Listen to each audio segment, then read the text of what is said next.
The death also now confirmed of a Canadian crew member on that chopper. She has been identified as Sub-Lieutenant Abbigail Cowbrough of Nova Scotia. We now know there are 6 Canadians on board. Abbigail Cowbrough, the first confirmed victim. The Prime Minister Trudeau, will be accompanied today by the Minister of National Defence, Harjit Sajjan, the Chief of the Defence Staff, I think I'm good to unpack, correct? And yes, yeah. Jody Thomas, Deputy Minister of National Defence as well. So a little bit of a different perspective today because of that crash that happened overnight off the shore of Greece. But I'm sure the Prime Minister will take other questions as well. There is a lot on the go in the nation's capital today, both a cabinet meeting. The Prime Minister expected to have a call with premiers and territorial leaders. There is talk that major gun restrictions could come into effect tomorrow. So many different things, as well as, of course, the regular pandemic briefing, which will happen at noon, and any ongoing questions we might have for the Prime Minister about that. That is the room where we will see the Prime Minister, not outside of his home, Rideau Cottage, today, but because it is such a busy day and likely because of the cabinet meeting, the Prime Minister will make an appearance there in the West Block at 11:15 Eastern. I've got lots of help in our coverage of all of these different elements today. To join me, the CBC's Murray Brewster, who is our senior defense writer for CBC News. He is here. David Cochran of CBC, and Vashi Kapelis, the host of Power and Politics. All of these smart individuals will talk a little bit about what we know, and we will break down what the Prime Minister has to say. I'm going to start with Murray. Because I know you've been talking to a lot of sources at this stage, Murray, in the Canadian military and sources at NATO. What's the latest on what you're hearing? What we can confirm, Rosie, is that 6 Canadians are among the victims. There were only 6 people on the helicopter. We can tell you that there were 4 members of the Royal Canadian Air Force and 2 members of the Royal Canadian Navy. Now, a Cyclone helicopter is an anti-submarine warfare helicopter. It usually carries 4 crew members. So some of the questions that we're going to have to be asking include why there were 2 naval personnel aboard that helicopter at the time. As you mentioned, there has been 1 confirmed victim named by their family. Most of the information that we've been getting has been coming from NATO and NATO sources about the incident, including the fact that the helicopter was missing, that a search and rescue operation was underway, and even that the helicopter had crashed. The government and the Department of National Defence has only indicated, at least formally, that one of the helicopters had disappeared and that they had notified family. So there are probably going to be some tough questions about what the department knew about the incident. We can also tell you that the aircraft had been in the air early evening, and it was likely involved in some kind of training activity. That is perhaps training for anti-submarine warfare. It was with a NATO task group which patrols the Mediterranean as part of NATO's deterrence against Russian aggression. Some of the other tough questions we can expect too, Murray, will be around the state of the helicopter itself. Obviously, very, very early stages of understanding what happened, but these cyclones are militarized versions of Sikorskys, and they have not been without their problems. Exactly. Now, the problems that include development problems mostly. We don't know much about the service history of the helicopter at the moment. It's only been in service with the Royal Canadian Air Force for about 2 years. But what we do know is that it took about a dozen years for Sikorsky to be able to fully militarize the helicopter. Now, militarize means hardening the airframe, putting in perhaps more powerful engines that are able to handle the extra weight of the helicopter because of all of its like electronic gear that has gone on. It was a very tortured process in terms of getting this helicopter into service. At one point, the Auditor General, a number of years ago, almost 10 years ago now, criticized the program for the length of time it was taking to get it into service, but also the cost overruns that took place. And I mean, at one point, the former Conservative government looked at possibly scrapping this particular program and going with perhaps more off-the-shelf version helicopter, because essentially agreeing to militarize one helicopter is almost like trying to build a new helicopter from scratch. So those are some of the problems that they faced. In terms of the aircraft's serviceability, the Air Force has had nothing but praise for the aircraft. We do know that it was involved in one incident, one shipboard incident, while serving with HMCS Regina in the Pacific Ocean last year. The helicopter was going to land on the Canadian rented supply ship Asterix when it encountered a hard landing, basically smacked into the deck. So there were some problems with it, but nothing that would have indicated this kind of tragedy. And again, of course, we don't know the circumstances of exactly what unfolded over the course of the past 12 hours or so, but those will be some of the things that will undoubtedly come up for the Minister, the Prime Minister, and the Chief of the Defence Staff. Murray, I'll get you to stand by just for a moment as I bring in my colleagues. Vashi Capellas, I'll go to you because I know you were chasing this story last night into the wee hours as well, about what you might have learned or what people were telling you as the story developed last night. I mean, as Murray pointed out, I think the most important at this point fact for us to take away from this is that 6 Canadians were involved in this. It's not surprising considering it is a Canadian helicopter, so it would likely have a Canadian crew. My understanding from speaking with, for example, Greece's ambassador to Canada is there is a lot less, even though this was totally within normal duties, this was a very routine, apparently, operation at the time. Because of COVID-19 restrictions and because of the sort of onset of COVID-19, crews were kept smaller, and they were also kept to, as much as possible, even though it's a NATO mission, to stay within sort of one country. That's part of this as this evolves, basically. The other thing I would point out, and what I learned from Greece's ambassador, is that the search and rescue mission that is ongoing right now will take place over 72 hours. That's also pretty normal. The crash itself happened, as Murray pointed out, in the early evening. It was not pitch black at the time, and that is something that a couple of sources have pointed out to me. Just because of that it was in Greece, it was not sort of the middle of the night. The vision would have been okay, and Murray also pointed out that the weather, and so did the Greek ambassador at the time, was not an impediment at all.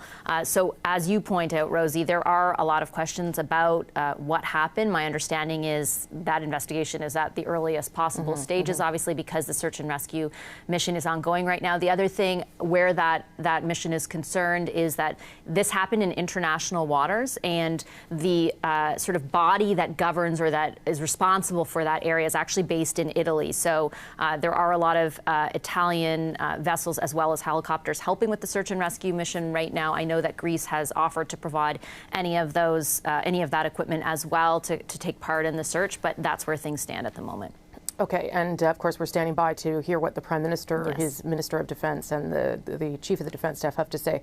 Just a little more information about the one identified victim at this stage. I believe some debris has been spotted, and there have been reports that a body also has been spotted as the search and recovery period continues. But Sub-Lieutenant Abbigail Cowbrough was a Marine System Engineering Officer in the Navy. She was 23 years old. She graduated from the Royal Military College of Canada in 2008, and by a strange twist of fate, she was actually one of the bagpipers on HMCS Fredericton that performed for the rampage that killed 22 people in Nova Scotia. She herself is from there. So, difficult day on a whole other front. David, I'm going to bring you in to talk about other topics that might come up. Well, there's Abbigail. I'm just going to let her play for a minute, maybe.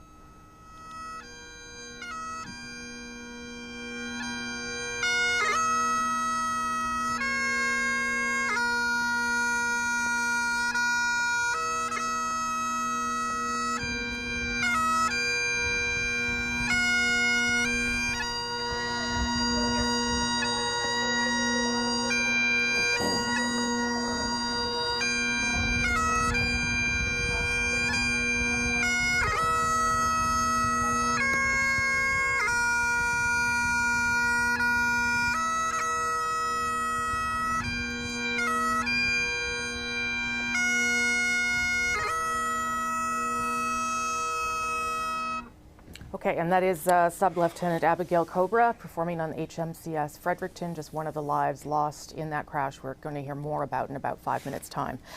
David, I do want to talk to you a little bit about some of the other topics the Prime Minister will likely get questions about. Gun restrictions is one of them, because we do expect as early as tomorrow perhaps some introduction of gun prohibition, and that is happening. I mean, it was going to happen anyway, but certainly the urgency after the shooting in Nova Scotia might be more pressing because of that, and the government might be acting because of that urgency now too. Yeah, it's something that they had signaled back in the winter cabinet retreat in Winnipeg that they were going to do, likely through regulation and order in council, a cabinet order, not legislation that is required to go to the House of Commons, but something that they can do through regulations with cabinet approval and with cabinet scheduled to meet today. I suspect they don't share the cabinet agenda with us, but this will be right at the top of the agenda. And to summarize the reporting, first in the Globe and Mail, then our colleagues at Radio Canada, and John Paul Tasker has an article up on our website. Bill Blair, the public safety minister, is drawing up a list of firearms he's recommending be banned in Canada. Trudeau is reviewing the list. It's an extensive list of things like Ruger Mini 14, M14 rifles, Beretta, Storm carbines, and classifications of weapons with enormous firepower and deadly potential. It does not include handguns.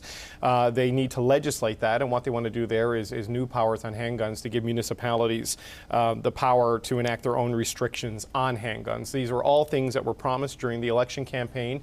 It was a core part of their public safety pitch, in particular to voters in the 905 region around Toronto and places like the Lower Mainland of British Columbia. And they had intended to move on this, or so they tell us, before the pandemic struck. But that changed plans, and perhaps the massacre in Nova Scotia gave them some urgency to act on this. So I suspect the Prime Minister will be asked about this today, though, Rosie, I should tell you that they are sticking with the limited format of questions that we normally see when the Prime Minister is outside Rideau Cottage, despite the fact he's now in the West Block with the Chief of Defence Staff and the Defence Minister. It'll be 4 questions with follow-ups from reporters on the phone and 4 questions from reporters in the room, and that will be the extent of it. And with this, this latest tragedy, 2020 has been a terrible year in Canada. I mean, it started with the Iranian plane being shot down, killing hundreds, a pandemic that has killed thousands, a massacre in Nova Scotia that has killed dozens, and now a helicopter crash that has killed 6 more. So I don't know if people will get to these other topics because of the more urgent, immediate focus of the fact that, as Murray tells us, 6 Canadian soldiers are missing and presumed dead.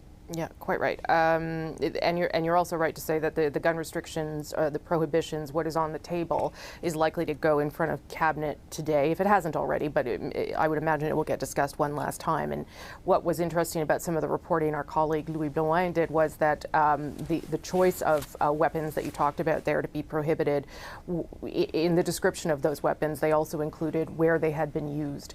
So the AR-15, for instance, at Sandy Hook, they used the Polytechnique weapon is on that list. Dawson College weapon is on that list. So it was an interesting sort of political framing around those weapons, because obviously there are gun rights owners and activists who don't believe that assault weapons of this kind should be restricted for legally, people who follow the law around guns. And there will be obviously a lot of debate around this issue, and if it can happen just through regulation rather than legislation, that also a political, issue for the government that it will have to contend with at some point. Yeah. And Rosie, if I could just add, I'm told that one of the weapons that are believed to have been used in the Nova Scotia tragedy is covered by this classifications of weapons that they're going to ban. I don't know if it was added post Nova Scotia or it happened to be on the list that they drafted up earlier, but it will cover at least one of the weapons believed to have been used in that shooting.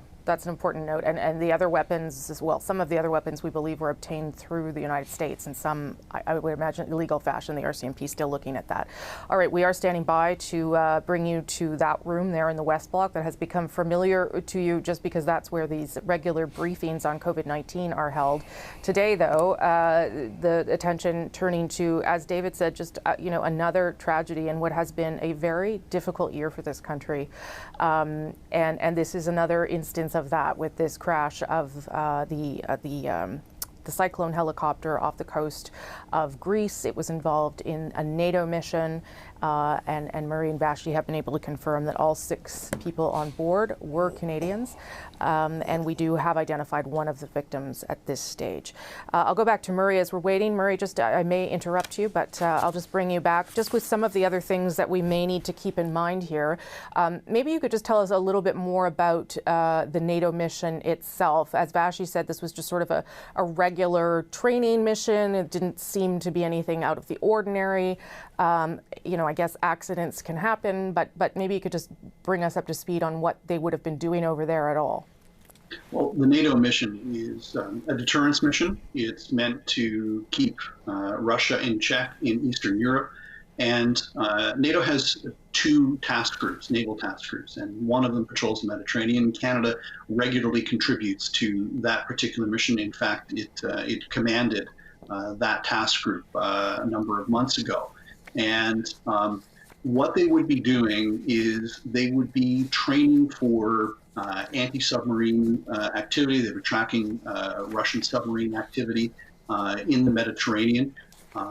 Since tensions have been heightened with Russia, there has been an enormous increase in submarine activity by Russia, not only in the North Atlantic, but as well in the Mediterranean. So part of this would be for the helicopter to be keeping tabs on any potential Russian submarines that might be shadowing them. And it would be part of a training exercise. But one of the things about the Cyclone that makes it unique is the electronics that are inside. It is essentially a flying iPod, if I can put it that way, in terms of its ability to be able to track objects and do surveillance. That was one of the selling features for it. So this could very well have been part of the training that was taking place.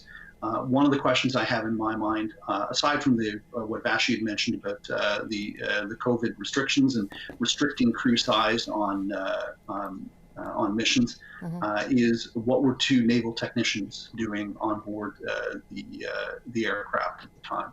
And so those are just some of the things that they might have been engaged in, but we'll have to see, because again, the Canadian government has not been very forthcoming about this. Well, maybe I'll just get you to, speak a little bit more about that. It does sound like the majority of information we've received, at least on the record, certainly has come from NATO and from the Greek ambassador to Vashti. What would be would it be contacting next of kin? Would it be concern around privacy? What would be the reason why we would be getting more information from elsewhere? Well, that would be part of it, because in many respects, this is very much like some of the worst days in Afghanistan, because the Canadian military and the Canadian public have seen training accidents where 1 or 2 members of the Canadian military are killed. We had a CF-18 pilot who was killed in a crash a couple of years ago. We had a search and rescue technician who died. But it's very unusual for a training accident or some kind of shipboard accident to take the lives of 6 people all at once. The last time we had something like this, I would suggest, would have been some of the darkest days of Afghanistan, when there were roadside bombs taking out entire armored vehicles. So there was a strict protocol that was put in place in terms of notification of families, or notification of next of kin, is the way you used to call it in Afghanistan. There was an embargo placed upon the information, placed upon the incident. This could very well have played into the delay in getting the information out to the Canadian public as to what happened. But these are some of the questions that we would have to ask the Chief of the Defence Staff. Okay, Murray, thank you for that. Murray will stand by as well to help us with our coverage after some of these questions get asked. Just again, show you the room. We are expecting the Prime Minister today, soon, we are told, within the next 3 minutes or so. Today he will be accompanied, though, by his Minister of National Defence, Harjit Sajjan, the Chief of the Defence Staff, Jonathan Vance, to update us on what we know more about this NATO training mission gone so terribly wrong with 6 Canadians on board. I just want to bring you up to speed on a couple of other things, though. though, that have happened overnight that are not unimportant as well. And that is the student aid legislation that we talked about a lot yesterday, that $9 billion package that the government proposed to help many students in this country who are struggling, may not be able to find work, worried about how they're going to pay for tuition moving forward. That legislation did, in fact, pass the House of Commons last night, will make its way to the Senate later this afternoon, expected to get royal assent fairly quickly. There were a couple of concessions made by the government after some pushing back by opposition parties. The NDP in particular wanted the amount of the emergency relief benefit for students to be increased up to $2,000, what the CERB is, for those who have dependents or disabilities. That happened. And the Conservatives pushed hard for some sort of measure that would incentivize students to work if they could find employment in some of the places, the frontline work, for instance, that we know is so badly needed, whether it be farming or grocery stores or contact tracing, all the things that are still happening right now. So the government as well conceded on that point and will set up a sort of job bank situation where students who want access to the benefit also have to sort of register in the job bank to show that they are in fact looking for a job if one becomes available. So that is an important piece of information, particularly for students, and that should start to unfold pretty rapidly. These programs do unfold pretty rapidly. But of course, it's not going to be the focus of the Prime Minister's conversation today.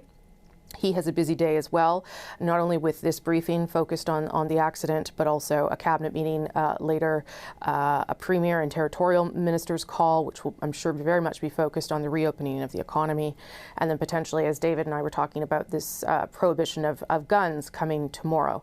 As we wait for the Prime Minister, I'll bring back Vashi if I can. And I'm not sure what part of that you want to talk about, but I did want to go back to the fact that the legislation actually moved forward, because sometimes those stories, when there's so much going on right now in the news cycle, that we lose track of them. But that is happening, and it's important for students to realize that there were a couple of changes there, but that it is moving forward. Aid package, and you're right, my understanding is the applications for it will open within the next few weeks, and it will move very much like the CERB. So if you have a CRA account, the money will go into your account very quickly after your application is approved. I think the one thing I would touch on out of that is we are also getting a picture from the Parliamentary Budget Watchdog today of just how huge the fiscal impact of everything that has gone on over the last 6 weeks will be, including the measures announced by the federal government so far as financial aid goes. They're looking at a deficit of more than $250 billion. The debt in a few years will hit, because of all this, not just what they're spending, but the sort of decreased amount they're taking in, so depleted revenues as well. The debt will hit nearly $1 trillion, and that's just an estimate based on the situation as it stands. We still don't really know what the economic recovery will look like, how slow it might be, the continued effect on businesses, on consumers, as you can't just turn a key and open things up again. So just sort of a revised, refreshed look at how the magnitude of all of this. I know so many of us thinking about that as we go through living this and living the physical distancing measures, there's sort of like a bird's eye view of everything that's going on. And I think the contraction of the economy is about 12% they are anticipating, which is the biggest on record ever since they started keeping track of this in 1961. So hard to underscore how big a deal this all is. Yep. I know we're all living that, but certainly that is new information as well today. I should correct myself about the legislation. The Senate sits tomorrow. In fact, I was confused because I know some senators are coming back today, but it will sit tomorrow in order to pass that legislation. And as you talk about the economic part of this, because obviously if you force people to stay in their homes and not participate in the economy contracts substantively. And today there were new job numbers released from the United States, 30 million Americans now without work. That has happened just over the course of 6 weeks. Just a stunning number. In this country, we know that there have been a total number of applicants, just over 7 million for the CERB, but we do know that the number of people unemployed is larger than that. Of course, this is the same week that businesses are now able to tap into the wage subsidy program as an attempt for businesses to try to get some employees back on the payroll. which will, of course, then decrease the number of people applying for the emergency relief benefit. We're about 2 minutes away from the Prime Minister coming out there to take questions differently than usual, because it is a different topic, and also because he has a lot on the go today. He is at West Block today. He has been mostly working out of his home, as you know well, as many as you are as well.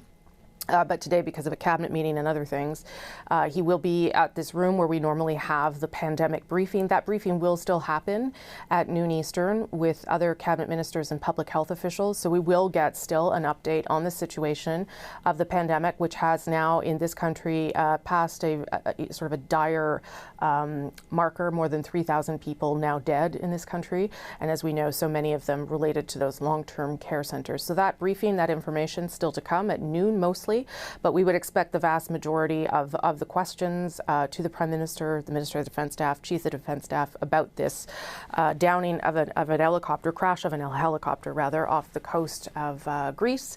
A helicopter that was based on HMCS Fredericton.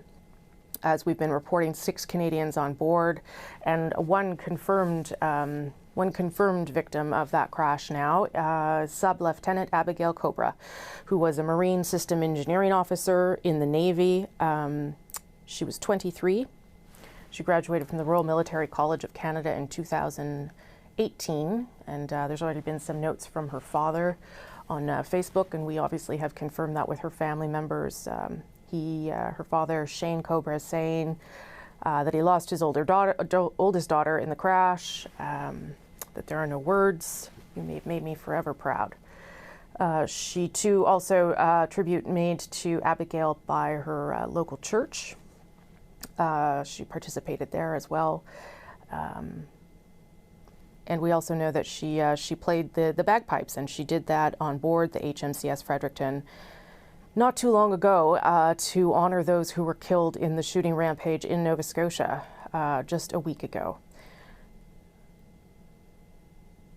Just a lot of sadness right now. So we will get some more details from the Prime Minister as soon as he emerges here with his Minister and Chief of the Defence Staff. I'll go back to Murray if I can, unless I see some movement. Oh, I do see some movement. So why don't we go inside the West Block there to get an update and perhaps some more details about how this accident may have unfolded, and more of the people on board, the Prime Minister of Canada, Harjit Sajjan, the Minister of National Defence, and the Chief of the Defence Staff. Let's listen in live.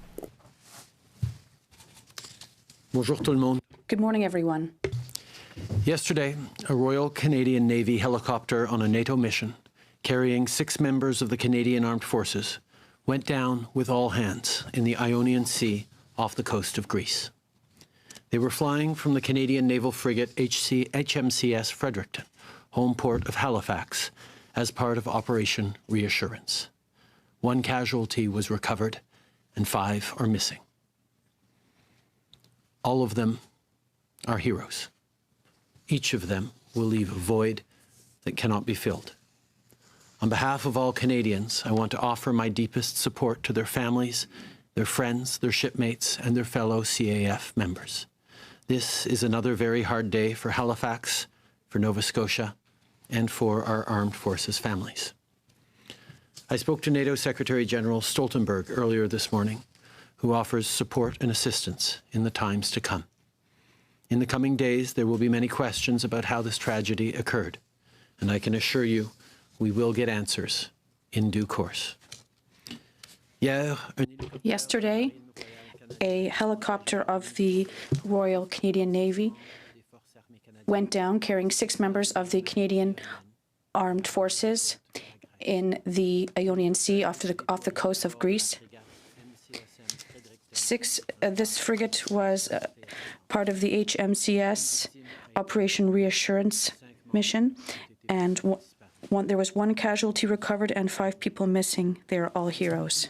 On behalf of all Canadians, I would like to offer my support to the family and friends and to the members of the Canadian Armed Forces, to the people of Halifax and to the people of Nova Scotia.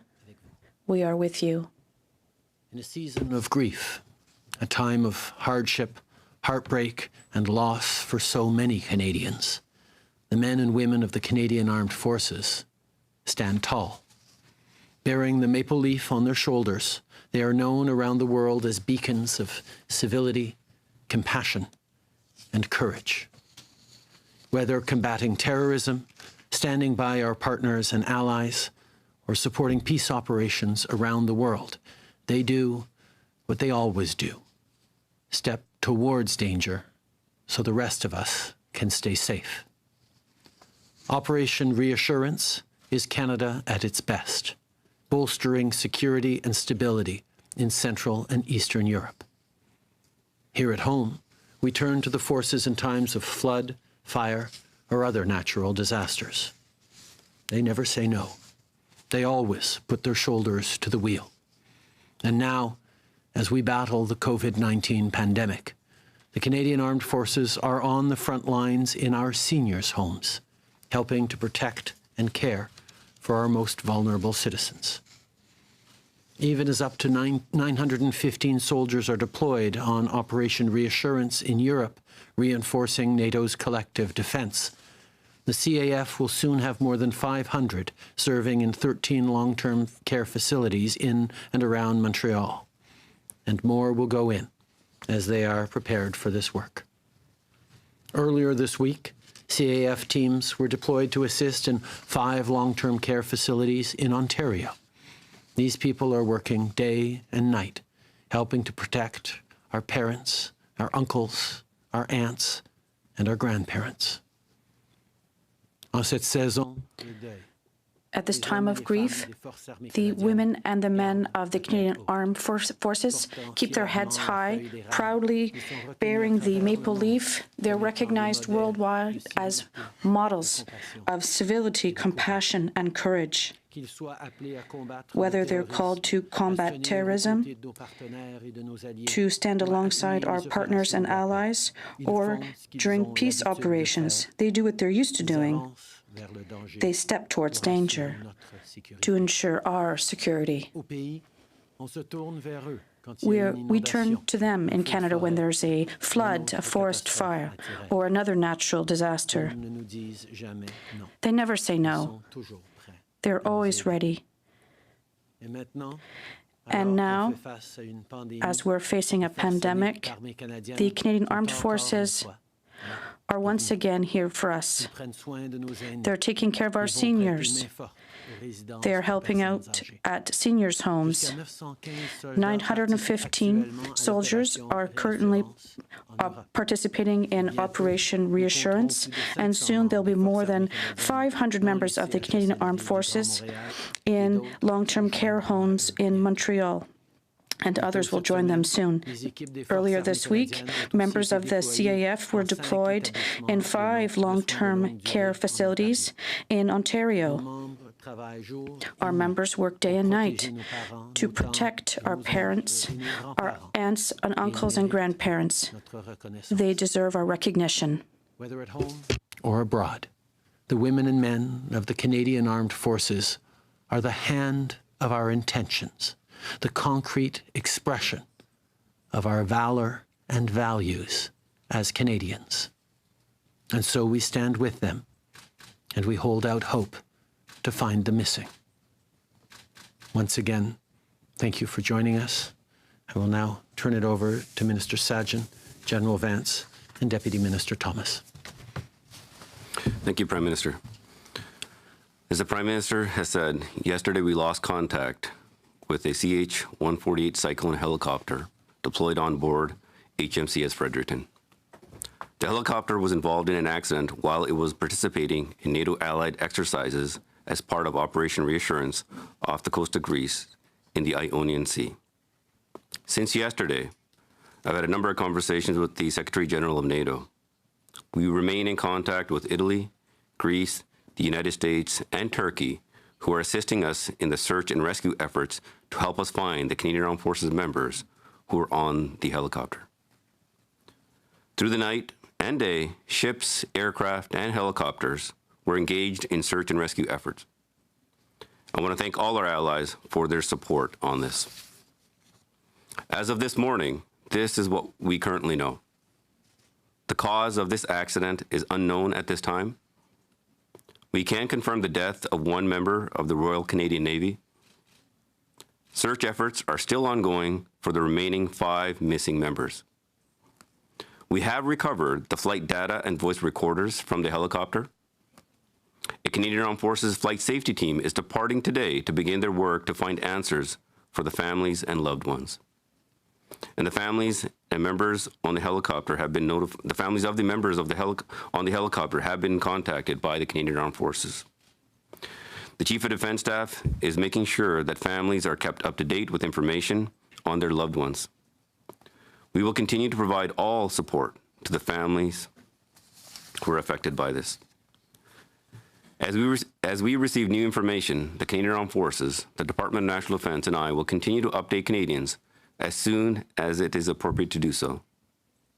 I've also spoken with my parliamentary colleagues from the Conservative, Bloc Québécois, and the NDP to provide information on the situation, and I will be updating them later today. Our government, the Canadian Armed Forces, the Department of National Defence, and all of Canada are with the families and loved ones of the Canadian Armed Forces members who were on that helicopter. Canadian Armed Forces members come from across Canada to serve their country. But I know that for the community in Halifax and Shearwater, Nova Scotia, where HMCS Fredericton and where the crew of this Cyclone helicopter is based, this incident impacts them in a profound way. All of our Canadian Armed Forces members serve our country with dignity and courage. I want to recognize our women and men of the Canadian Armed Forces for the work they do on international operations to support peace and security around the world, and their efforts here at home during these challenging times in support of our efforts to stop and slow the spread of COVID-19. This selfless service by the women and men of the Canadian Armed Forces is what our military is known for. And I want to thank them for all the work they do to keep Canadians safe. And we will be there for the families, the friends, and loved ones during this difficult time. Thank you. And now I'd like to turn it over to General Vance. Thanks, Minister. Prime Minister, good morning. Bonjour. Good morning. Fredericton and its CH-148 Cyclone helicopter were deployed on Operation Reassurance in support of NATO assurance and deterrence measures. Approximately 240 members left Canada in January 2020. They had just marked their 100th day on operations and were due to return to Canada in July. L'NCSM Fredericton et son hélicoptère The HMCS Fredericton was deployed as part of a reassurance mission to do assurance for NATO. There were 240 members who left Canada in January, and they had just spent their 100th day participating in the operation, and they were expected to come back to the country in July. I tell you that the body of Sub-Lieutenant Abbigail Cowbrough, Marine Systems Engineering Officer, has been recovered, and 5 crew members remain missing. It is with deep sorrow that I announce that the body of Sub-Lieutenant Abbigail Cowbrough was found, and 5 members of the team are still missing. The missing at this point out of sensitivity for family.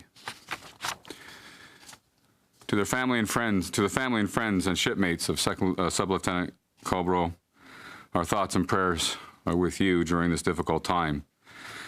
To those of you in agony, awaiting the word on the fate of their missing loved ones, we stand with you and are searching as hard as we can. There are no words to describe the pain that you feel right now, nor are there any words that can ease it. Please know that the entire Canadian Armed Forces, and clearly the country, is with you. To the family of Sub-Lieutenant Cowbrough and her friends, her colleagues, I offer my sincere condolences. I can't imagine the pain you're experiencing right now, and there are no words that can relieve this. However, know that all of the Canadian Armed Forces and Canada are behind you. 4:35 p.m. Eastern European Time, the helicopter air detachment, call sign Stalker, took off from HMCS Fredericton during a NATO exercise off the coast of Greece. HMCS Fredericton was working alongside an Italian and Turkish ship under standing NATO Maritime Group 2 and was conducting basic intership training serials. The Cyclone helicopter had conducted flight operations and was returning to the ship. At approximately 6:52 p.m., the ship lost contact with the aircrew, and a few minutes later, flares were spotted in the water. At 16h35, At 6:52, the call sign Stalker was participating in a NATO operation, and the HMCS Fredericton was beside an Italian and Turkish vessel and was conducting basic training serials. The Cyclone helicopter was doing air missions and was returning back to the vessel. Around 6:52 p.m., the ship lost contact with the helicopter crew, and a few minutes later, flares were seen in the water. Search and rescue efforts were immediately launched with every available resource from Fredericton and members of SNMG2. We are grateful to our allies, especially NATO allies, Italy and Turkey and the United States, for their assistance and their support and their continued support during this difficult time. Operations for search and rescue were immediately launched with all available resources and also those of the permanent second NATO mission. We are grateful to our allies, notably those of NATO, Italy, Turkey, and the United States, for their help and support during this difficult time. As of this morning, the cockpit voice recorder and flight data recorder have been recovered. An aircraft is being dispatched to collect those recorders and bring them to the National Research Council for analysis. A flight safety investigation has been initiated, and a flight safety accident investigation team, similar to what the Transportation Safety Board would dispatch, will depart Canada today or tomorrow to investigate the circumstances surrounding this terrible accident. As of this morning, the flight data and voice recorders were recovered. A flight is being sent to recover these recordings and to bring them to the National Research Centre in Canada for analysis. An investigation for flight security was launched, and a safety investigation team similar to the one that the Transportation Safety Board would dispatch, will be leaving Canada today or perhaps tomorrow to investigate the circumstances around this terrible accident. For now, HMCS Fredericton and our allies continue to search the area. A support team is en route to help with logistics and support. Pour l'instant, for the time being, HMCS Fredericton continues its search for the missing members. A support team is en route to help our personnel with logistics and support. This is a time of agony for all families, friends, and fellow crew members. There is nothing worse than sending your shipmates over the horizon and losing contact. We have contacted all next of kin. We will provide them with all of the support and resources we can to help through this difficult time. I recognize that this is an time of agony for family and fellow crew members. There's nothing worse than to lose contact with a crew member.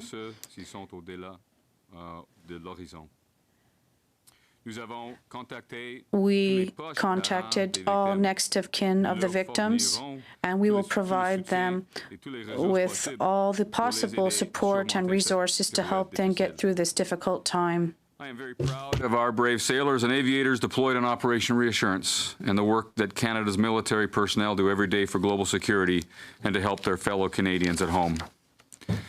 Je suis fier, tellement fier. I am so proud of our brave sailors and aviators that are deployed as part of this Operation Reassurance, and they work every day to ensure global safety and to help Canadians. My thoughts, all of our thoughts, are with all of you. Thank you. Merci. Thank you. Thank you, General Vance. Prime Minister, Minister, as a naval veteran, the daughter of a naval officer, and the wife of a naval officer, this tragedy hits home, for me, especially hard, as I know it does for so many members of our wider defence team.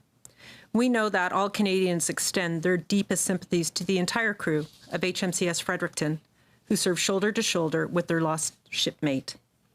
As Deputy Minister of National Defence, I and the entire Defence team stand ready to support the Minister of Defence, the Chief of Defence Staff, and all of those impacted by this truly difficult time. Thank you for being here, and we will now take your questions. Thank you, Deputy Minister. We'll go to the phones first. One question, one follow-up. Operator. Thank you. Merci. First question, Bill Curry, the Globe and Mail, line open. Yes, I think a question for General Vance. What can you tell us about Sub-Lieutenant Cowbrough, why she was on that helicopter, since we understand she's not a normal member of that crew? Right. Thanks, Bill. All of the details surrounding why she and one other were on the aircraft will be released as we get through the investigation. It'd be premature for me right now to describe anything beyond the facts we have right now and that I've given you. Suffice to say, she was authorized to be on the helicopter, and further details about her, her family, and anything pertaining to her will be released formally later when we can confirm all of the details. Thank you. And then for the Prime Minister, if you don't mind, a question on another topic.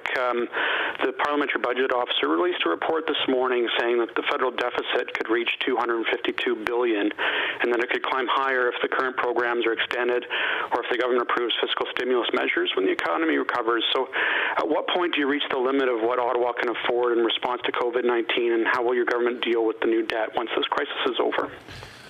Right now, we are focused on supporting families through this crisis. We need Canadians to stay home. We need Canadians to take the measures that will protect themselves, their loved ones, their neighbours, and our healthcare systems. And that's why we have made sure that we're sending help to the millions of Canadians across the country who need that help, whether it's through the Canada Emergency Response Benefit or the Canada Emergency Wage Subsidy or other measures. We will continue to support Canadians to get through this in the best possible way so that our economy can come roaring back afterwards. Our focus is on what we need to do now to get through this. And I have tremendous confidence in Canadians' ability to keep going and to come back stronger than ever afterwards. Okay.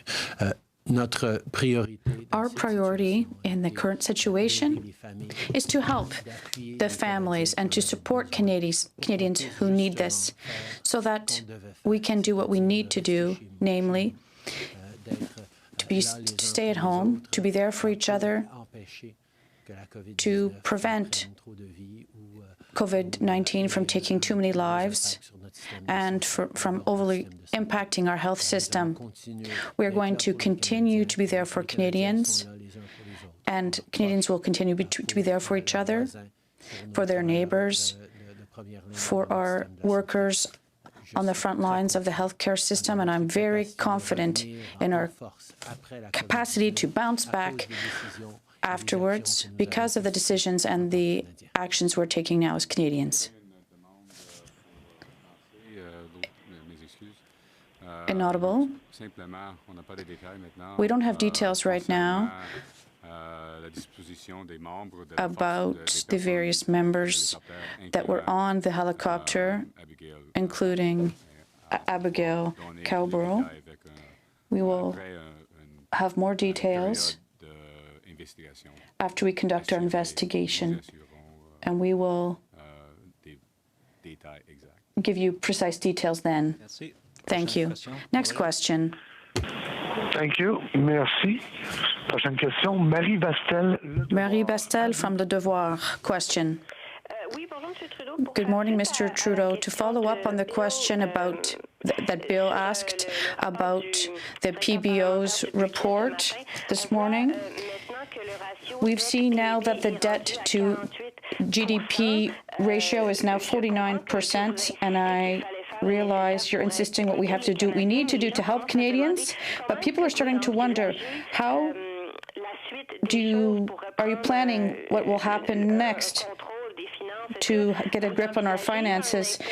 Are you thinking about a specific tax or a way to pay back this money once this crisis is over? Answer. First, we're remaining focused on this crisis right now. We recognize that, yes, we have to help Canadians, but we also have to invest to ensure that an economic recovery will be possible as quickly as possible. That is why we've made the necessary investment to help families.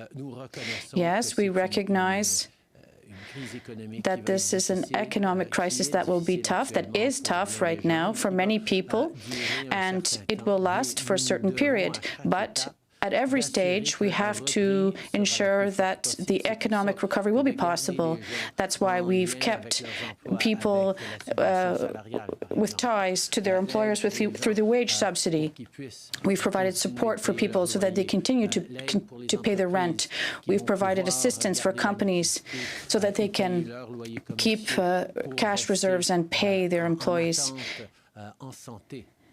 and keep their employers and ensure our economic health. This is the best way that we'll be able to get out of this crisis in good shape and to be able to ensure that the economic recovery is as strong as possible. Follow-up question?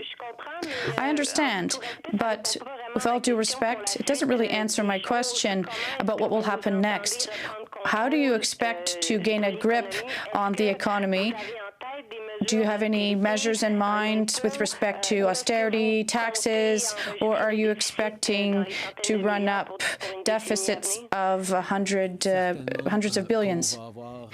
Answer, of course, we're going to have to think about this, but for the time being, we are focused on what we have to do now to help Canadians to get through this crisis. We're lucky to have had one of the best debt-to-GDP ratios in the G7. There are many economies throughout the world that we compare ourselves to, and we are in a good budgetary position to be able to make the necessary investments to help people now, but also to be able to rebound afterwards. Canadians are extraordinary people, and our institutions are strong, our economy is strong during normal times, but we'll also be able to show great health. We'll be discussing measures in due time that we'll have to take, depending on how this pandemic unfolds. Obviously, our focus right now needs to be on how we get through right now to support Canadians, to support workers who've lost their paychecks, to support families who need to take measures to protect themselves and to protect our healthcare system. At the same time, our investments have also been focused on making sure that when we are able to get the economy back up and running, it will be done quickly and strongly. That's why investments like the emergency wage subsidy or the Canada Emergency Business Account are there to ensure that businesses, that our economy are able to hold through this difficult time and come roaring back afterwards. Canadians are a strong and resilient people, and our economy was in great shape before going into this. We had one of the lowest debt-to-GDP ratios of most of our comparable countries, and that left us in a great situation to be able to make the necessary investments to see us through this the right way. There will be time after this is all done, as we figure out how exactly this unfolds, where we will have to make next decisions on how that recovery looks. But right now, our focus is on getting through this together as a country. Thank you. Next question, operator. Thank you. Merci. Next question, Andrea Dunn, the Chronicle Herald. Line open. Hi there. I'm wondering, I don't know who the best person to answer this question, perhaps Vance, but I'm wondering if there's been any consideration of grounding the rest of the Cyclone fleet because of this. Are they, like, what's the plan for that? Yeah, thanks, Andrea. We have put the fleet across Canada and overseas clearly in an operational pause. It's not a grounding, it's an operational pause until the commander of the RCAF and his flight safety team can determine the next steps. We will try to get back to business with those helicopters as quickly as we can, but we have to rule out that there's a fleet-wide problem, and we're going to do that as quickly as we can. Just a follow-up question. I'm wondering, you mentioned that there was some flares spotted, but was there any sort of like Mayday call or anything issue? Could you provide any information about that? Right. Honestly, I have to wait, as do we all, for any details that come from the flight recorders, voice and data flight recorders. Anything we have right now has been passed in the heat of the moment. I can tell you what is known, and I have. As far as any further details, they will have to come as a result of an investigation.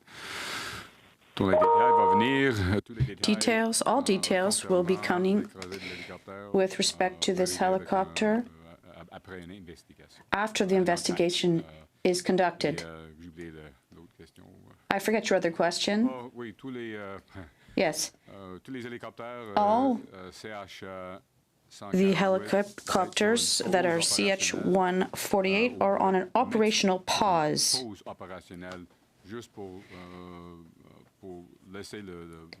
This will allow the flight safety team to determine if there was an issue with these helicopters. We're going to continue operations as quickly as possible. Next question. Thank you. Merci. Prochaine question. Next question. Émilie Bergeron, Agence QMI. Question. Good morning. My first question is for General Vance. Can you specify what operational pause means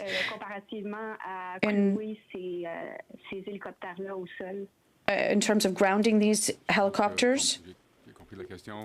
Answer. I think I understood your question. An operational pause is established by the Canadian Armed Forces for two reasons mainly. One,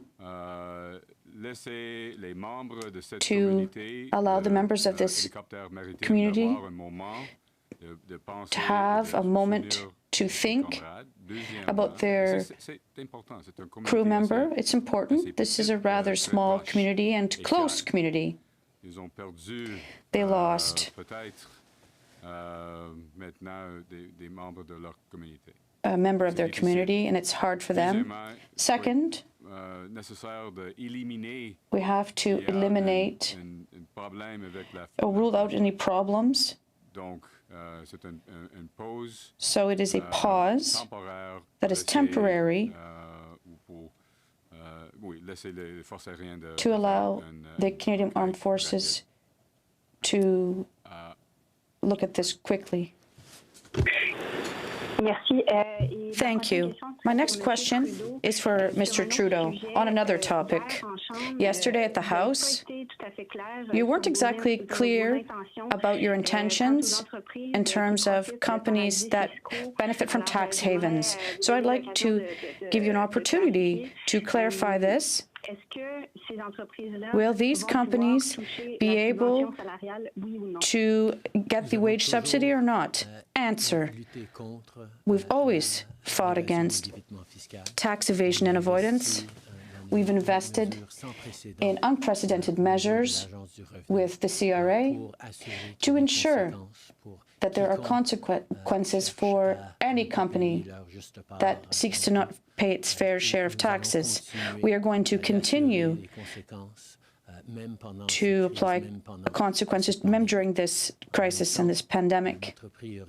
Our priority is always Canadian workers who need support this time, and that's what we're going to do.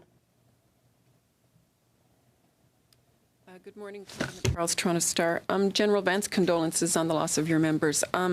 Could you give us any more details? Though I understand you said that recorders were recovered, so have you recovered the wreckage of the chopper as well? And I just wonder, if not, what is the challenge presenting you in those waters? Right, hi Tonda, thank you for the condolences. The recorders broke away from the helicopter on the crash and floated, and they had a beacon that's automatically set off, and the ship and the ship's crew were able to find that the beacon and therefore recovered it. As far as we know, they're in about 3,000 meters of water in the Ionian Sea. And so the search continues, and until the search is done, we won't really know the disposition of any wreckage. But suffice to say that the Standing Naval Group is doing their best to conduct the search. There's a fairly sizable debris field, and they need to search through that debris field. And I don't know what other capabilities will be brought to bear over time. I have to leave that to the investigation. I understand you say an operational pause, not a grounding. So what are your concerns, though, around this helicopter, which is supposed to be state-of-the-art? Well, honestly, Tonda, I don't have any concerns about the helicopter. It's performed terrifically. It's got 9,000 hours on the fleet. We've had one other incident, which was a hard landing a little while ago, but that was because of a very unusual gust of wind that knocked the helicopter around. These are, as you know, superbly trained crews, pilots, electronic systems operators, and so on. It's a powerful helicopter with fantastic sensing capability, and it's about to go through a second block of upgrades to integrate that sensing capability. It's a sub-hunter, and it's good at it, way better capability than we had with the Sea Kings, and so I don't have any lack of confidence in the fleet. This is an accident we don't know until we know. We won't be able to make any judgments on the airworthiness of the helicopter. The commander of the RCF is as for this operational pause. He's the airworthiness authority for the Canadian Armed Forces. It's his decision to do that for the two reasons I described. One, sympathy to the teams who fly, the small community, and the other is to rule out anything immediate that they would have to take care of to be able to resume flying operations. Quelle question?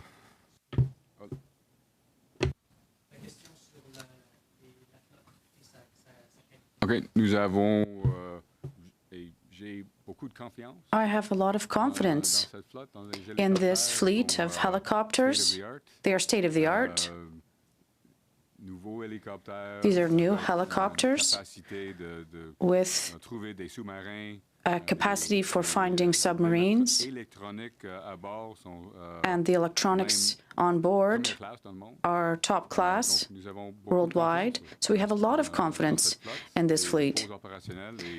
And this operational pause was implemented by the Air Force commander to ensure that there's no obvious issue to ground the fleet. Hello, Raymond Fillon, TVA. Prime Minister, I'd like to go back to the PBO's report. You said earlier that you remain focused on the crisis and you'll think about what happens next later. But in terms of increasing taxes, is it something you've ruled out, or is it a possibility Answer. We're not thinking about that at all right now. We have great trust in the economic recovery and in the ability of Canadians to resume economic activity and to prosper. We've seen this for many years. Our economy's fundamentals remain very strong despite this crisis, and all countries are facing great difficulties economically, and Canada started this crisis with a better debt-to-GDP ratio than many of our partners, and we are going to be able to get out of this crisis, I hope, in a better position than other countries. And we shouldn't have to take any exceptional measures. We're here to work together on an economic recovery, and I have great trust in the capacity of our Canadians and in our economic recovery. Thank you. Hello, Christian Noël, Radio-Canada. General Vance, can you be more specific about the nature of the mission? Was it a surveillance mission for enemy forces? Was there any contact? I'll allow you to take notes. Was there a contact after the end of the operation when the troops returned to HMCS Fredericton? Were the flares automatic or were they manually engaged? Did the crew send a distress signal? Answer. It's rather technical, and I'll answer in English if that's all right. I understand your question. Let me be very clear. Operation Reassurance is an assurance and deterrence measure, meaning that the alliance has put on the ground and at sea capabilities to tell Russia and any adversaries to not interfere with European security, North Atlantic security. And it's also to assure allies that we are all in this together. And Canada has been present, particularly at the maritime mission, without fail.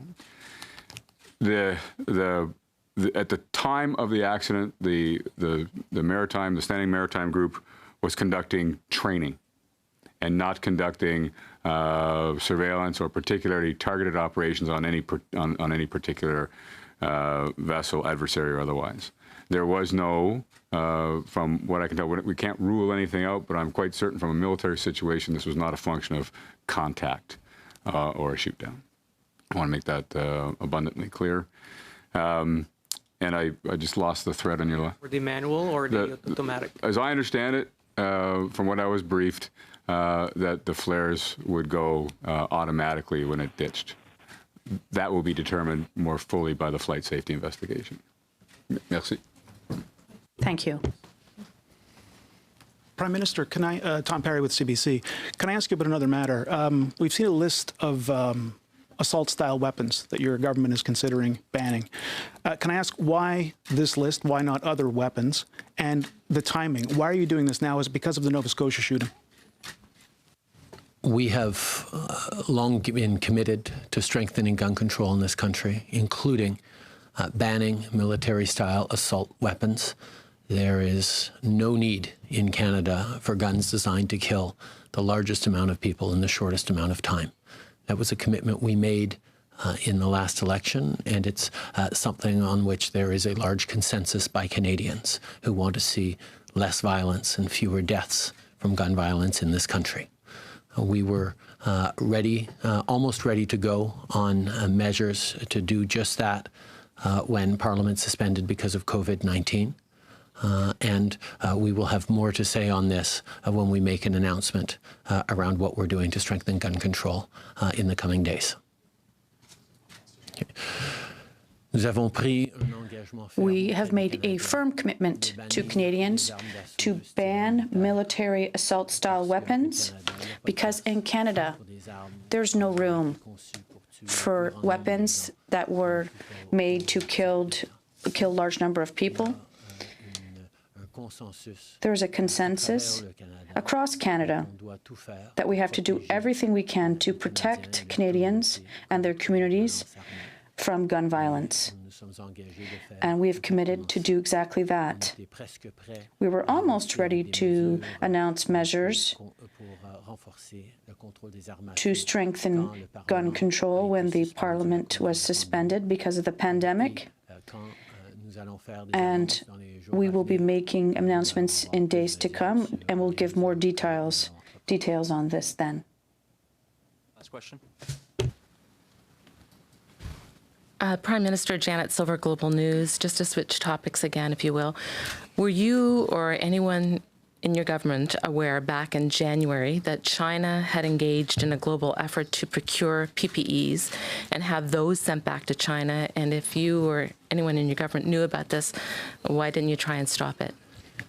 As of January 2nd, our Chief Public Health Officer convened a group of provincial public health officers to advise that there were reports of a new virus present in China. Our intelligence services were tracking and aware of the issues, and we got regular updates through the month of January. Further than that, I don't have anything to add. Thank you. That concludes today's press conference. Merci tout le monde. Thank you, everyone. All right, that is the Prime Minister of Canada, as well as his Minister of National Defence and the Chief of the Defence Staff, General Jonathan Vance, talking about the crash where 6 Canadians were on board during a NATO training mission, 1 confirmed dead at this time, but the search and rescue mission for information, for debris, and for the bodies of the 5 that are missing continues. I want to bring in my colleagues in just a moment to go through some of the various details that we found there. But first, I want to go to Brenda Shuchuk. She is the grandmother of Sub-Lieutenant Abbigail Cowbrough, and we have reached her in Toronto, where I think we're just still getting the audio working. Brenda, I don't know if you can hear me. It's Rosemary Barton. Yes, I can, Rosemary. Good morning. Good morning. My deepest condolences to you and to your entire family. Thank you. It's a difficult time. What was Abbigail like? She was a young woman, obviously very focused. What kind of gal was she?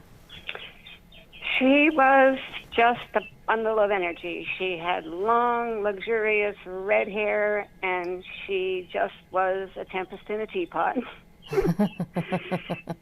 Sounds like my kind of gal.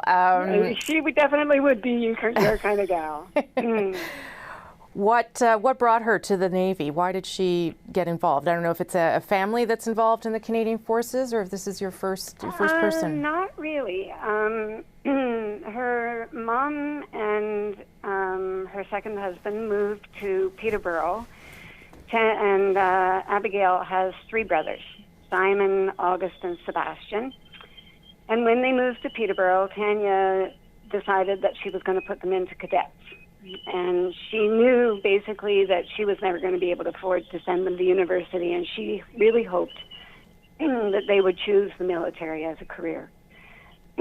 So they got into cadets, and Abby realized from that she could have a very good career in the Canadian military. So she graduated a couple of years ago from RMC in Kingston and was posted to Dartmouth as a sub-lieutenant in the Navy upon graduation.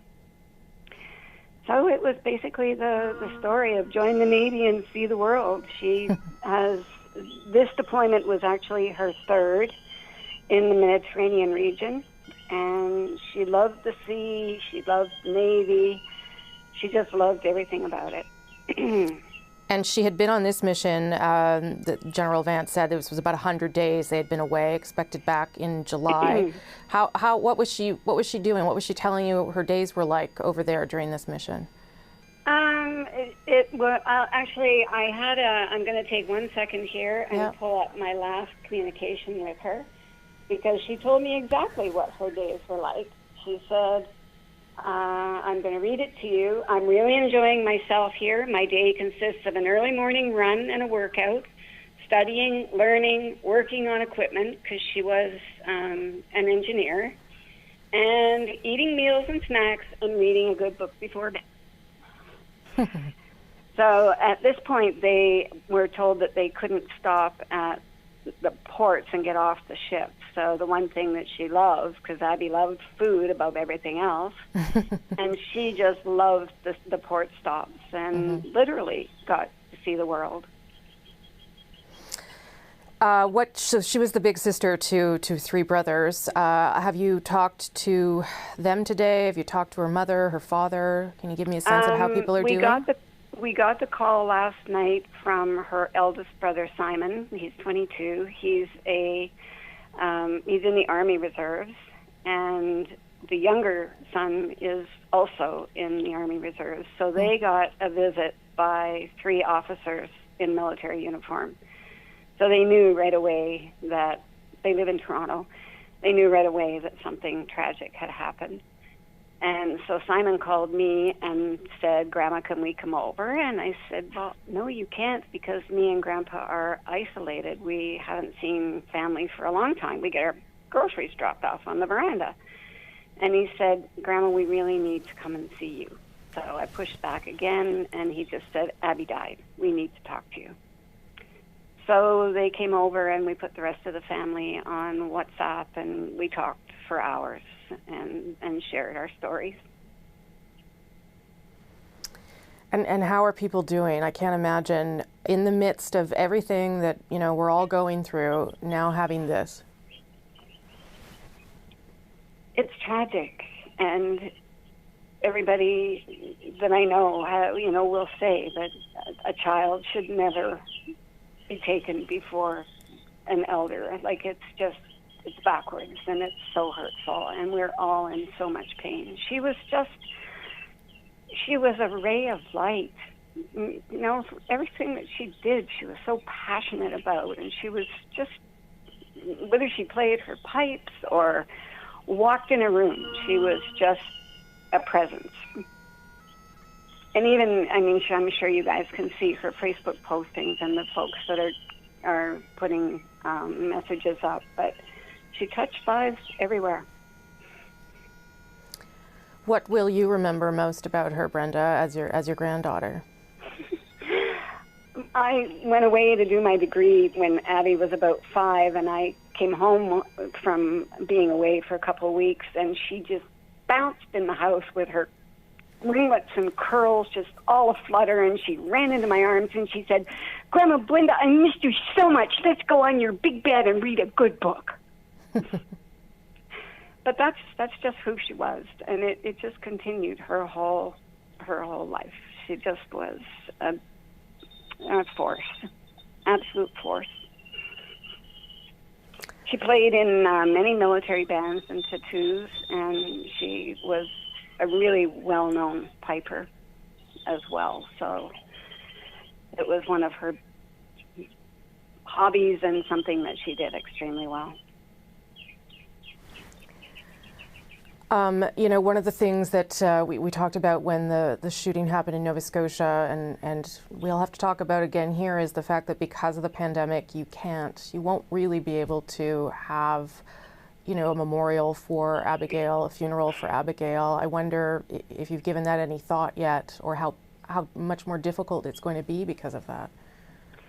Yeah, it will be difficult. At this point, when we were talking last night, although the military had stopped in to talk to Abby's dad and her older brother, they couldn't give any information on even when the body might be sent back, and there might be some restrictions because of COVID. So that also is a concern. We at this point, we don't know. They were hoping to get some more details today. They've been assigned an officer to be with them 24/7 until some of the information comes forward and they can settle in a little bit and know what the next steps are going to be. She was in the Navy, but she was on this helicopter. Did you know she was going to be on the helicopter? Do you have a sense of what that work would have been? No, not at all. No idea. No idea. I even read this morning that the helicopter was assigned to the HMCS Fredericton. So I really don't know what their maneuvers, what their purpose was. The fact that she was in the military and lost her life on this training mission, what does that mean to you, that she sacrificed so much for something her country asked her to do? Yeah, but it's the kind of girl she was. She was a very principled young woman, and if called to duty, she would take the call. Well, I'm sorry I didn't know her. She does sound remarkable. She really, really was. Brenda, everyone in the country is thinking of you and your family right now, and wishing you all the best, and really just sending you lots of strength during this difficult time. Thanks, Rosemary, and I also want to extend my condolences to the other families. Yes. I mean, it's painful, but at least we know that Addie was found, and that we can start to grieve. The other families must be just in devastated states. Yeah. Brenda Shuchek, I know it's not easy to talk, but important for us all to get to know your granddaughter. Thank you so much. Thank you, Rosemary. Okay, take care. Bye-bye. It's Brenda Shuchek, the grandmother of Sub-Lieutenant Abbigail Cowbrough. Okay, I'll bring back my colleagues, Vashi Capellas, David Cochran, and Murray Brewster, just to go back to some of the details of what we learned of the accident and what we will continue to learn. Murray, I'll start with you because you're the senior defense writer, about what stood out there in terms of new information that may have brought you any sort of better understanding of what we know now. The reference that General Vance made to the accident site being about 3,000 feet of water, that really struck me, because that's approximately 10,000 feet. That's very deep. And he also made reference to the debris field being spread over a wide area. Although they didn't say it, it's pretty clear now to us, based upon those statements, that this is why there's not been much clarity in terms of what happened and in terms of how many victims there potentially might be. And it also explains why they were so careful to say we have 1 dead but 5 missing. Right. So I would also suggest that this could potentially be a long rescue/recovery operation. They weren't very specific about whether this is a search and rescue or whether this is a search and recovery, because there is a very distinct difference between the two, and that's the main thing that leapt out at me right away. They have found the cockpit recorder, the black box. There is a team dispatched over there to do what would be sort of like the TSB's work during an accident. So they obviously have sources for more information to understand what might have happened. I'll just get you, Murray, before I get everyone else in, also to weigh in on the fact that the fleet has been paused, put on an operational pause. Didn't sound like General Vance was overly concerned at this stage with the aircraft itself. Well, General Vance was very specific in terms of his support for the aircraft. He said that he's not had any concerns about it. He reiterated a lot of things the defense officials have told us over the last couple of years since the Cyclone came into service, how good it is in terms of its ability to be able to spot submarines, what a quantum leap forward it is in comparison to the Sea Kings. He was very careful, though, about answering questions about whether or not there is any idea that this could have been mechanical in any way. And given the fact that the aircraft was flying and had been already on a mission and was on its way back to the HMCS Fredericton, that is a significant bit of information. That means that everything had been performing normally, and there were problems up until a very sudden incident of some kind.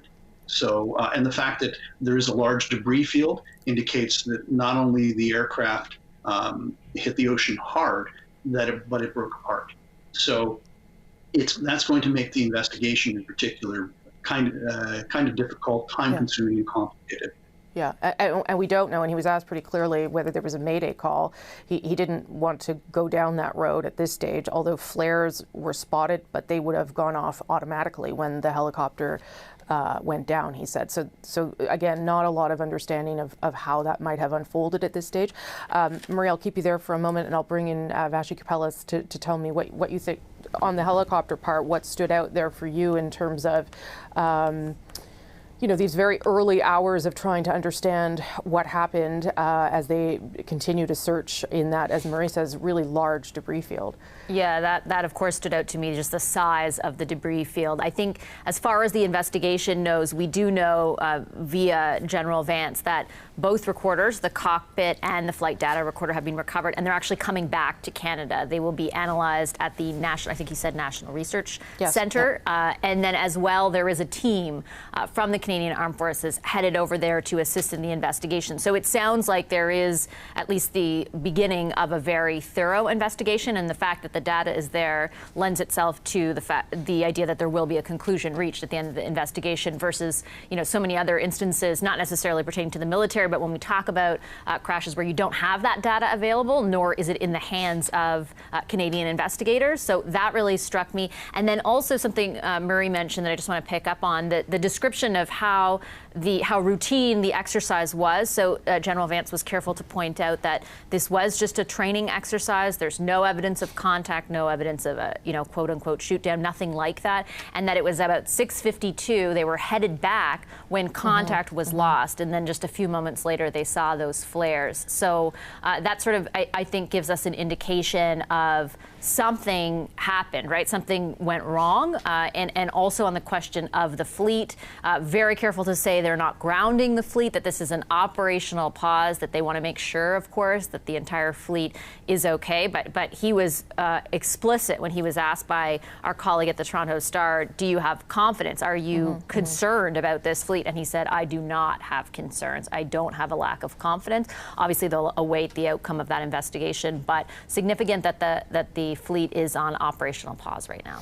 And I'll also just add that we know that there were 240 members on the HMCS Fredericton who left in January. They were on their 100th day or so of operations. That mission was slated to end in January. They are supposed to return. Obviously, right now they are dealing with a devastating situation for the whole crew that is there. David, I don't know if you want to weigh in on this as we come to the end of our coverage on CBC Television, just whether there was anything there that you picked up on as needing further analysis or talking about there.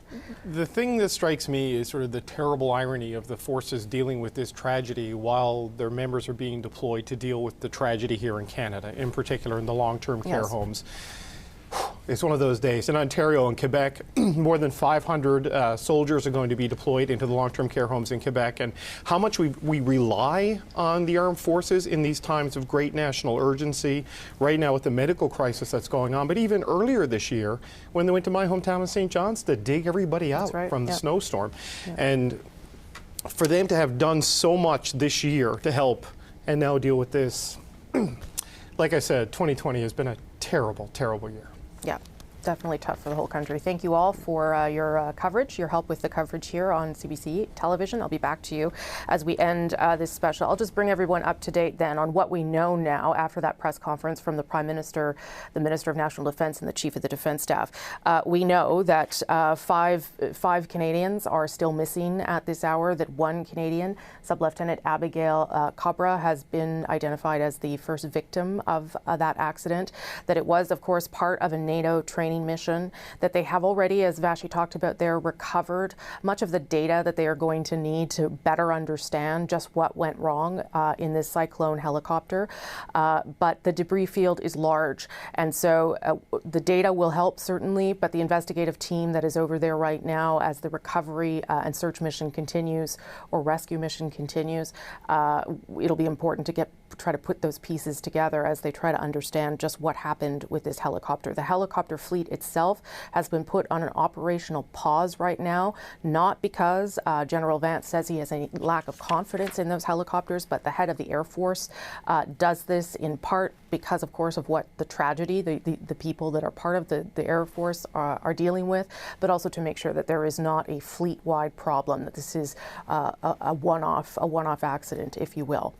I will also tell you that they expect to bring us more information, obviously, as events unfolded. They don't know a whole lot about how this unfolded, only that the helicopter was coming back from a training mission. They made very clear it was a training mission, that flares were spotted, flares that would have gone off automatically, but we don't know really how much of this unfolded as of yet.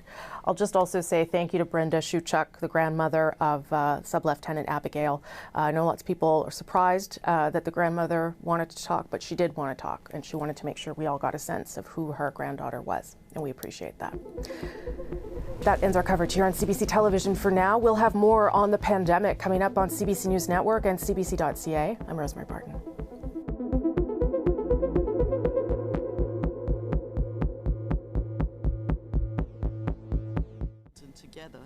Hello again. We welcome back to Ottawa and CBC News Network, CBC.ca.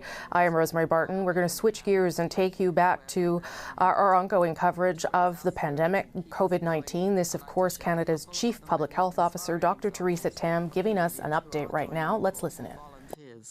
Some are helping to get needed supplies to the front lines, while others are joining the front lines themselves, where possible, to help those in need. Many of these efforts have started as grassroots initiatives by everyday Canadians using their skills, creativity, ingenuity, and generosity to help in any way they can. A great example is Conquer COVID, that began like the little engine that could in one family's home in Markham, Ontario, until it picked up steam from two of Canada's big names, Olympian and hockey legend Hayley Wickenheiser and actor Ryan Reynolds. They joined forces with Conquer COVID out of a shared goal to provide PPE for our healthcare workers. Another Olympian, Joannie Rochette, have just received her medical degree last week, is now heading straight to work to help in long-term care homes in Quebec as they bear the brunt of this epidemic. These Canadians exemplify what it takes to get down this mountain, the precision and grit of an Olympian with a can-do attitude and a readiness to help others. To all Canadians who are helping in innumerable ways, thank you. Merci. Okay. Thank you, Dr. Tam. Now I give the floor to Mr. Howard New. Thank you and good afternoon. As usual, I will start with the latest numbers on COVID-19 in Canada. There are now 52,057 confirmed cases, including the first case in Nunavut. There are also 3,082 deaths. To date, labs across Canada have tested over 800,000 people for COVID-19, with about 7% of these testing positive. This week, things have been a little flat, just like the COVID-19 curve. And that's got us all quite excited about what this means for getting out of our houses. Though, as I've already said before, we have to be very cautious going down the side of the epidemic curve. It would be a whole lot easier if this was a well-trodden path, with many who have gone before us.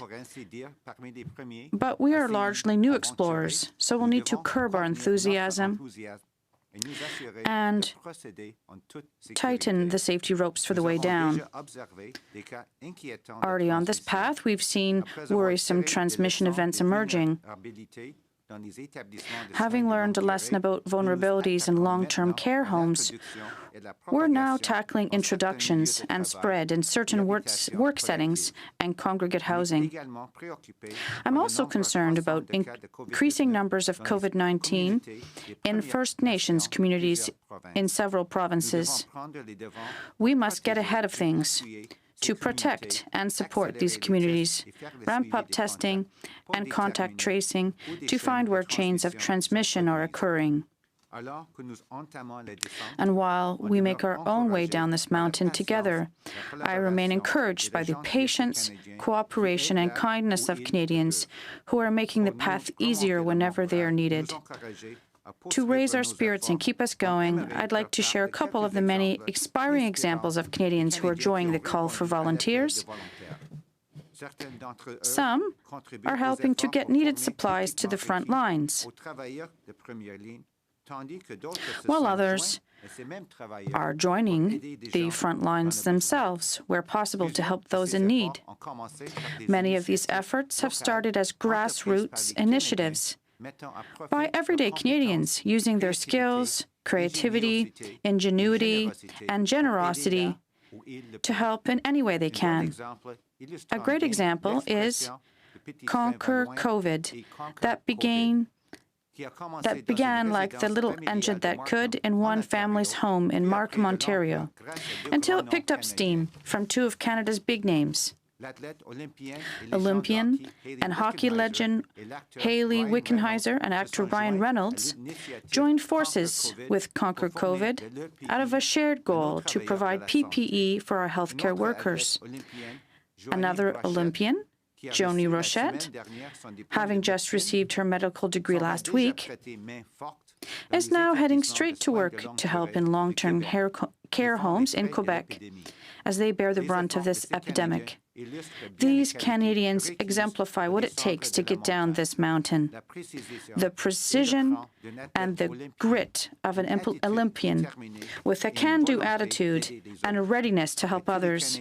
To all the Canadians who are helping in innumerable ways, we thank you. Okay. Merci, Dr. Knu. Thank you very much, Dr. Knu. We'll hear from our Minister of Indigenous Services, Mark Miller. Mark, please. Good afternoon. Bonjour. Good afternoon. As of April 29th, there have been 129 COVID-19 cases in First Nation communities on reserve and 16 confirmed cases in Nunavut's Inuit communities. As stated by Drs. Tam and New, this morning brings confirmation of the first COVID-19 case in Pond Inlet, Nunavut. With the community and the territorial government, we will be giving this our full attention to ensure appropriate contact tracing and maximum containment efforts are undertaken. To date, over $690 million in funding has been directly allocated by Indigenous services towards the health response to COVID-19. This includes activities undertaken directly by the department, such as procurement of supplies and nursing services, as well as the preparedness measures being undertaken by communities. Indigenous Services Canada continues and will continue to keep individual safety equipment for First Nations and supplies. This is for healthcare professionals who are taking care of patients sick with COVID-19. To date, we have sent several orders of PPE and surgical masks across the country. We want to support them during this pandemic, and we continue to rapidly respond to demand within 24 hours. The COVID-19 pandemic is impacting Indigenous communities in many ways. Whether there are cases or not, or close to their communities, people find themselves experiencing distress, anxiety, and uncertainty. This is particularly the case for people who are at higher risk or the family members of those who are at high risk. These are real and understandable reactions, and there are mental wellness supports available to help. It's important to underscore that many communities and service providers are adapting their operations to respect the requirement for physical distancing, and they should continue to do so. For example, in our case, we have increased the number of crisis intervention counselors on shift at the Hope for Wellness helpline, which is now receiving more than 100 calls and chats a week linked to COVID-19. The Hope for Wellness helpline is available to provide immediate, culturally safe, telephone crisis intervention support for First Nations, Inuit, and Métis 24 hours a day, 7 days a week, and the number is 1-855-242-3310. The online chat is hopeforwellness.ca in English and in French, and upon request in Cree, Ojibwe, and Inuktitut. Le financement a été versé The funding was paid to the Indigenous Community Fund, including $15 million for urban populations. As previously announced, additional funding was also sent to support shelters that offer essential support to women and children that are fleeing violence on the reserves. We've announced support for Indigenous communities and for post-secondary students. I would like to say that more support will be necessary, and we will continue to work with communities at every step of the process to ensure that we meet their needs.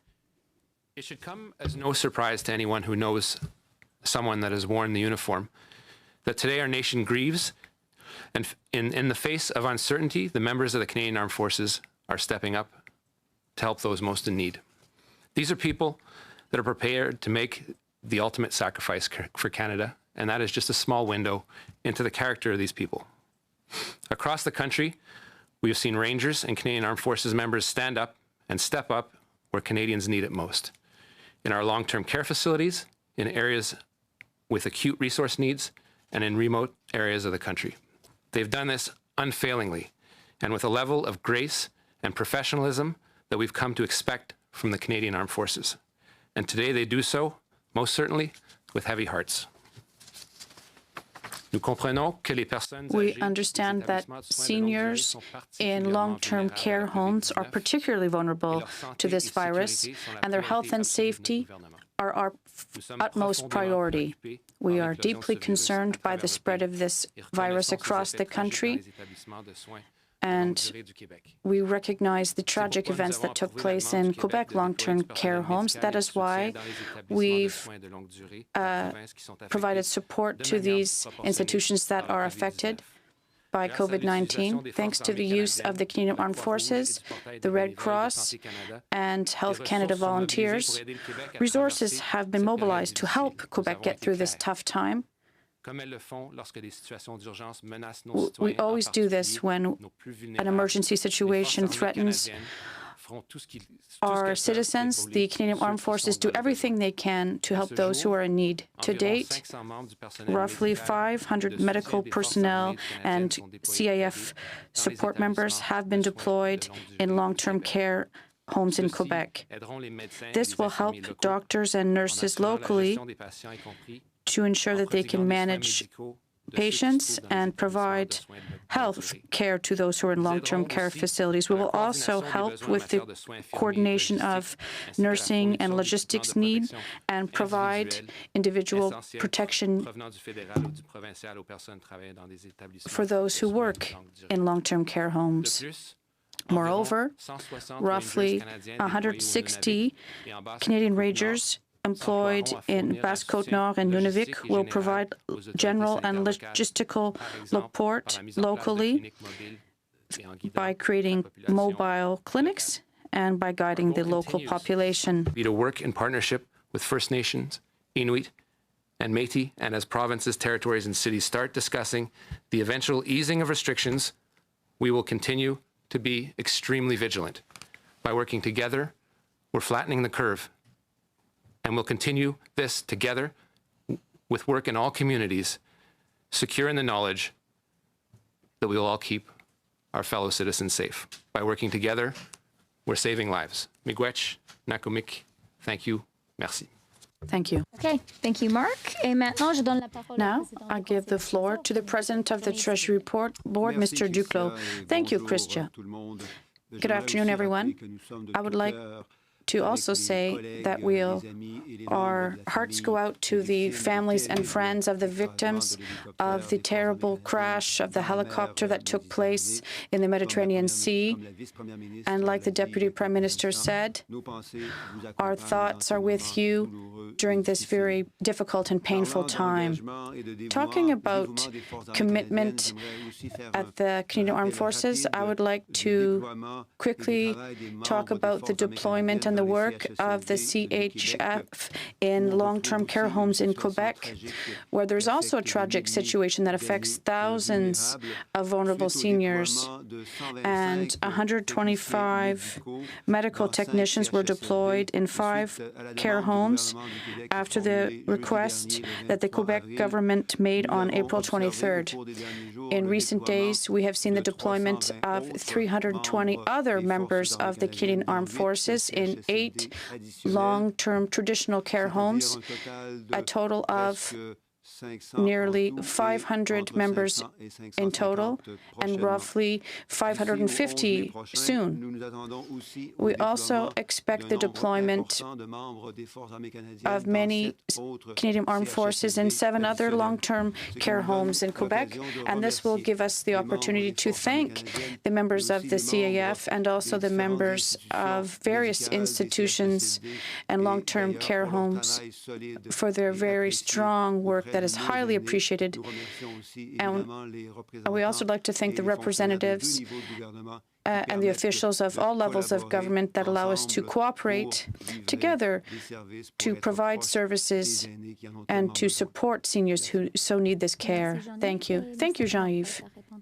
We're now ready to answer your questions. Thank you, Deputy Prime Minister. So as usual, we'll start on the phone with 3 questions, 1 question, 1 follow-up. Opérateur. Thank you. Merci. The first question is from Emily Bergeron from Agence QMI. La première question de Emily Bergeron de l'agence QMI. Your line is open. Votre ligne est ouverte. Hello, my question is for Mr. Duclos. It is about the assistance provided by the Canadian Armed Forces in long-term care homes. You've said that there will be care provided to 8 new care homes. Can we get an idea of which long-term care homes you're talking about and how many personnel will be sent per institution and what will be done exactly? Answer. Thank you very much for your question. Yes, there are 5, 8, and 7 numbers. So there are 125 members that were deployed, 8 additional long-term care homes that received members for a total of between 550 members that will be deployed very soon in these care homes. There are some members that are already there, and we expect the deployment to be completed by May 11th. Roughly, there are nurses that are there, medical technicians, and support staff to support the medical personnel.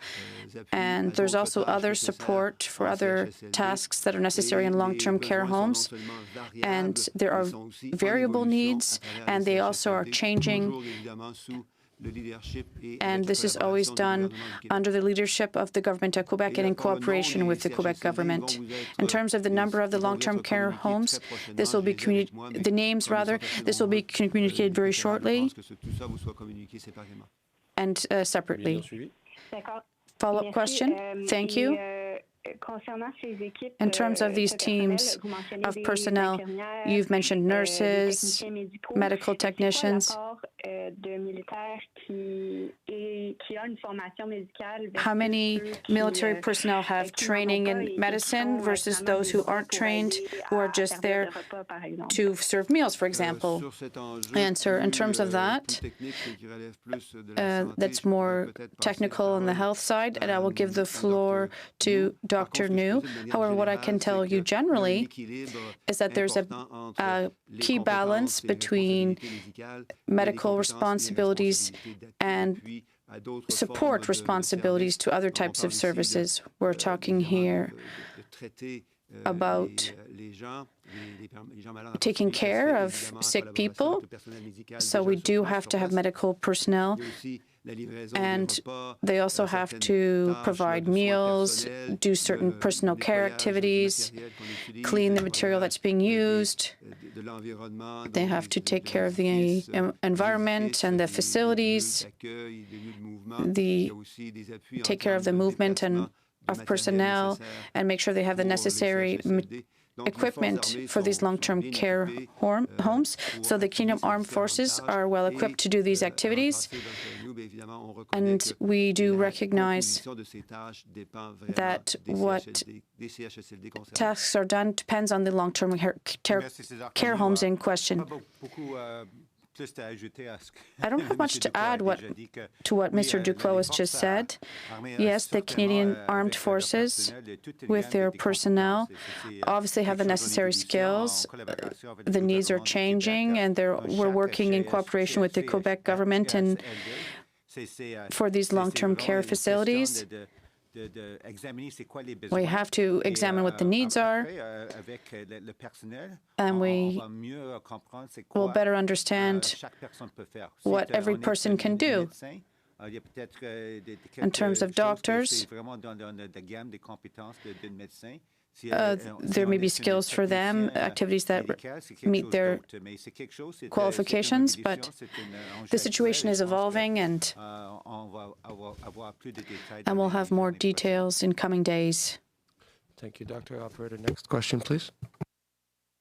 Thank you. The next question is from Ryan Tumilty from National Post. Your line is open. You may proceed with your question. Yeah, hi there. I'm asking today about the commercial rent subsidy program that the government's announced. Hearing a lot of concerns from businesses that they have to show a 70% reduction in revenue as compared to the 30% reduction in revenue for the wage subsidy.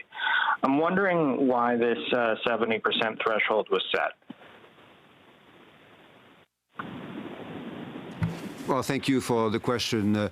As we know, and as is important to be reminded of, this is part of a broad package to support the economy and, most importantly, our workers through this very difficult situation.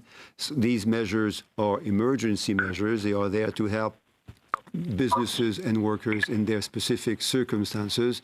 As is the case with other measures, there are criteria so that we can allocate the resources to those that are most in need. These criteria both take into account the importance of the needs, but the ability of the federal government to be helpful in a manner which is complementary to the work of provinces and territories. Because in this particular context, as you well know, the agreements were necessary and important in order to implement the program, because regulations around rent, regulations around the operation of all the relationships between owners and renters, that's all guided and enforced by provinces and territories. So that's why those rules were designed with provinces and territories and will be implemented in collaboration and in support to provinces and territories. Follow up. Yeah, so are you saying that there was resistance when you were negotiating with the provinces of setting the revenue drop at the same level as the wage subsidy? And I guess also as part of the program, commercial landlords have to have a mortgage outstanding to qualify for the program. I'm wondering about why that provision is part of the package. So briefly, two things. First, indeed, we came to a quick agreement with provinces and territories on the best way to join forces and implement support to businesses, and small businesses in particular, in the context of the very severe pressures that they are facing in the crisis. And second, that ongoing work will require the collaboration of the banking sector because it's been identified as key in support to owners and renters, and that's why those specific parameters were specified in both the agreement and the announcement. Thank you, Minister. Operator, next question, please. Thank you. Merci. La prochaine question est de l'INADIB de la presse canadienne. Votre ligne est ouverte. Vous pouvez poser votre question. Question. Good afternoon, Mr. Duclos. I'd like to talk to you about the CERB. Your government reached an agreement with the opposition yesterday to do certain things for students and make some adjustments. Will there be a delay in the implementation of the CERB for students? Answer. Thank you for reminding everyone that we were able to work effectively with the opposition parties yesterday. What we saw yesterday was that all parties realized the importance of helping our students. I was a teacher for many years, and I was also a student myself before that, and I know how an economic crisis can have very serious effects on students, not only during the time when they study, because often they'll wonder if it's worth continuing their studies, which is a serious situation for them and also for our society as a whole, but also when they get out of their studies, when they want to take on a job, the economic crisis could have a negative impact on them, even in the very longer term. So yesterday's results were very important. The Senate, if I understand correctly, will soon ratify this legislation, and this will bring us to the next step. We're all aware that the next step will happen quickly, namely the implementation of the system that will allow students to receive the CERB. And we've seen how much we can count on the skills and commitments of the public servants in Canada to rapidly implement this program for students. And there are 7 million recipients of the CERB, and many Canadians that were skeptical about our ability to offer such a sizable assistance program so quickly, well, they've now seen that we're able to do this. A follow-up, Mr. Duclos. My question was about the regulations that you'll have to adjust. Will that delay the implementation of the CERB? And do you have a figure about the number of requests for wage subsidies from companies? And do you see this as an indication that people are turning away from the CERB and asking for the wage subsidy? Well, you've asked a lot of very good questions. It's hard to answer all the questions that are asked. In terms of the regulations, the new specifications that were made yesterday will allow us to rapidly incorporate regulations to implement the CERB for students. And in terms of your question, repeat it once again, please. Could you repeat your question, please? You had 3 other questions, I think. They were all connected to each other. Yes, the number of companies asking for the wage subsidy. Unfortunately, I can't give you an answer about that. I think it was about 60,000 yesterday, if I remember correctly. But we expect this number to continue to rise because there's a great need for the wage subsidy. And as you know, we have to ensure that companies can continue to pay their workers so that workers can continue to be available for the economy when it starts up again. Thank you very much, Minister. We'll take a question from the room. Guess we'll start with Ashley from CBC. It's actually Annie Bergeron-Oliver from CTV. That's okay, though. We're both blonde. My first question is to Dr. Tam. Yesterday, the City of Ottawa told families to stop visiting their loved ones through the windows at the 4 city-run seniors' homes. I'm wondering if this directive is taking physical distancing measures too far, or if this is something you support. Well, I know that the Medical Office of Health in Ottawa is very much engaged with her community, so I don't know the specifics of this setup, but I think that question is best left to her. But of course, I certainly recognize how difficult it is for families not to be able to see their loved ones in these in the long-term care homes. So I think our collective advice is to just do that safely. Okay, and second question. A second Canadian healthcare worker, a PSW from Peel, has died as a direct result of COVID-19. Her union says that too many frontline workers, especially PSWs, do not have adequate access to protective equipment, and they don't have the necessary protections in place to keep them safe. What do you say to workers who feel that governments at various different levels are not protecting them adequately?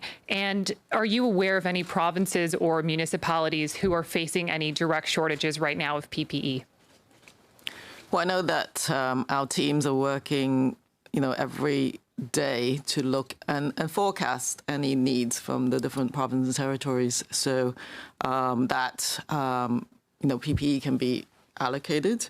I think I can't comment on the specific distribution down to the front line, but I know that for sure all chief medical officers and their recommendations that we have to protect our frontline workers. We are going to pull away from this federal briefing on the federal government's response to COVID-19, as well as, of course, public health officials federally. A couple of things there of note. I would say 129 cases have now been identified on First Nations reserves in this country, and the first case has been detected now in Nunavut, in Pond Inlet. It had been completely case-free until now, so the first case there that they obviously tracking very closely in Nunavut.